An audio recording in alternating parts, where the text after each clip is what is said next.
Hey guys, welcome back to our YouTube channel Login Aid. Today in this video I am going to show you how to log in TD Bank online banking on PC. TD Bank is American national bank that offers wide range of financial services and products. To log in TD Bank online banking, first open any web browser available on your PC. I am using Google Chrome. Now go to your search bar and type in www.td.com, then press on enter. With that, you'll be taken to official website of TD Bank. Now on the top, you can see various types of account you can log into. Now click on the account type. I am going on with personal.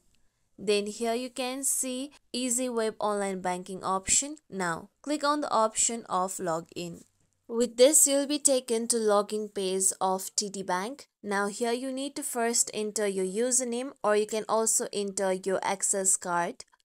Then if you have description, then you can click on the option of description. It is an optional choice. With that, enter the correct password of your account.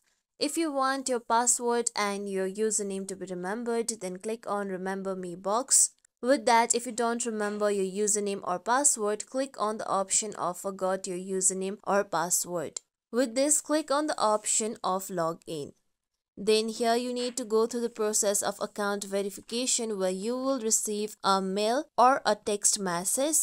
So once go through the message and look for the verification code. Then you need to enter the verification code. After that, your account will be logged in. This is how we can log in TD Bank online banking on PC. This is it for tutorial everyone. Hope this tutorial was helpful to you all. If you like today's tutorial, make sure you like, share, subscribe to our YouTube channel for more tutorials like this. Thank you for watching.